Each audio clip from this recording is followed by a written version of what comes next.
وأشهد أن سيدنا ومولانا محمدا عبده ورسوله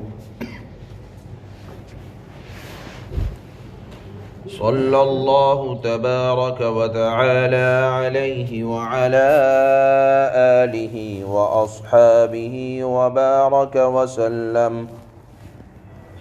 أما بعد فأعوذ بالله من الشيطان الرجيم. بسم الله الرحمن الرحيم.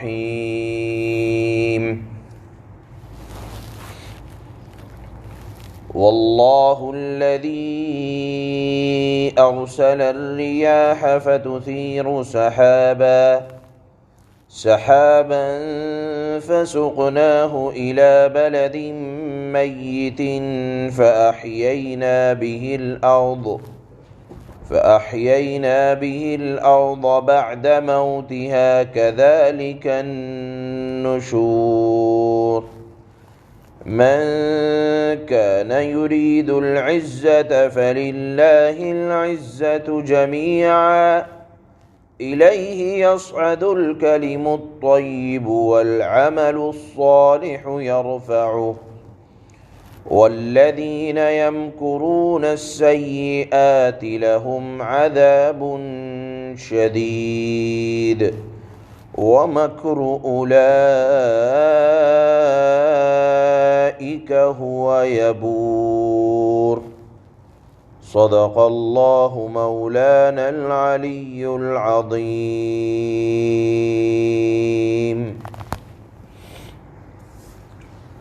پہلی آیت میں اللہ نے دو آیتیں آج تلاوت ہوئیں، اس میں پہلی آیت میں اللہ نے ان لوگوں کے نظریے کو باطل قرار دیا ہے جو لوگ کہتے ہیں کہ مرنے کے بعد دوبارہ زندہ نہیں ہو پائیں گے۔ اللہ نے ارشاد فرمایا کہ دیکھو زمین میں غور کرو، جب زمین کوئی بنجر ہو جاتی ہے، ناقابل کاشت ہو جاتی ہے، چٹیل بن جاتی ہے، اس کے اوپر بارش ہوتی ہے، اور جب بارش کے قطرات زمین پر مٹی پر پڑتے ہیں تو اس مٹی کے اندر بھی جان آ جاتی ہے اور وہ اس لائق ہو جاتی ہے کہ اپنے اندر اگر اس کے اندر سبزہ بویا جائے یا قابل کاشت بنایا جائے تو بارش کے بعد زمین قابل کاشت ہو جاتی ہے اور اس کے اوپر سبزہ اگ آتا ہے۔ تو ایک مٹی جو اپنے بنجر ہو جانے کے بعد دوبارہ قابل کاشت بن سکتی ہے، تو کیا اللہ مٹی سے بنے انسان کو دوبارہ زندہ نہیں کر سکتے؟ اللہ نے فرمایا کذالک النشور، جس طرح اللہ مٹی کے اندر دوبارہ جان ڈال دیتا ہے، قابل کاشت بنا دیتا ہے، اسی طرح قیامت میں آدمیوں کا جی اٹھنا بھی ہوگا۔ مراد یہ ہے کہ اللہ انسان کو دوبارہ پیدا کرنے پر قدرت رکھتے ہیں، اور اس کی شکل حدیث میں یہ بیان کی گئی کہ عرش کے نیچے سے اللہ ایک بارش برسائیں گے اور اس کے قطرات جب مردوں پر پڑیں گے تو وہ تمام کے تمام دوبارہ زندہ اٹھ جائیں گے۔ اسی بات کو اللہ نے پہلی آیت میں ثابت کیا کہ یہ خیال بالکل غلط ہے کہ اللہ دوبارہ پیدا نہیں کر پائیں گے۔ دوسری بات دوسری آیت میں یہ بیان کی جا رہی ہے کہ دیکھو جب دوبارہ پیدا ہونا ہے تو وہاں کی ذلت و رسوائی سے بچو اور وہاں کی عزت اپنانے کی کوشش کرو۔ وہاں کی عزت ملے گی کس طرح؟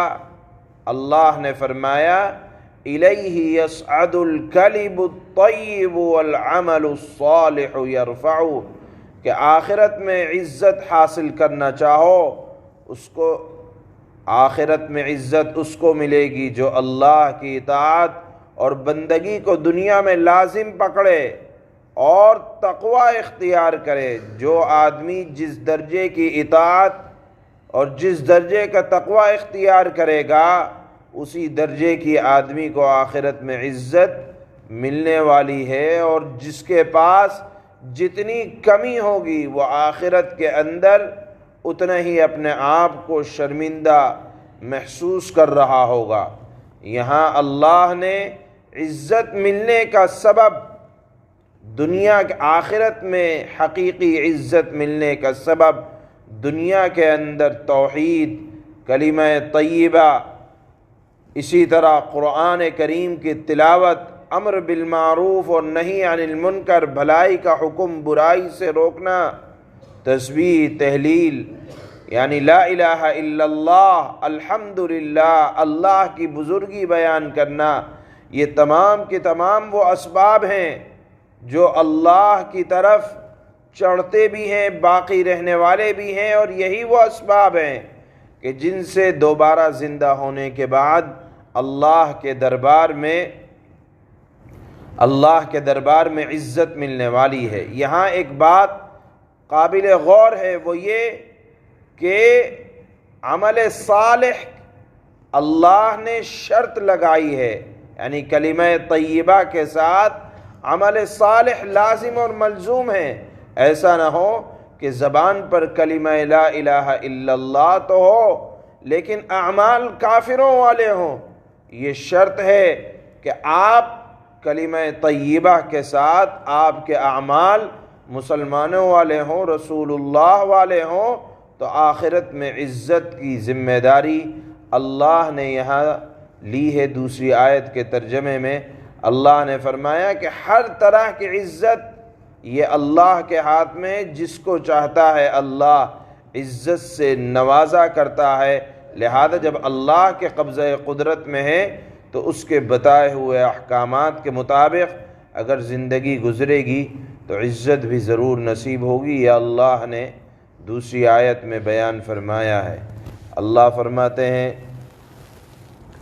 وَاللَّهُ الَّذِي أَرْسَلَ الرِّيَاحَ فَتُثِيرُ سَحَابًا فَسُقْنَاهُ إِلَى بَلَدٍ مَيِّتٍ فَأَحْيَيْنَا بِهِ الْأَرْضَ بَعْدَ مَوْتِهَا كَذَلِكَ النُّشُورُ۔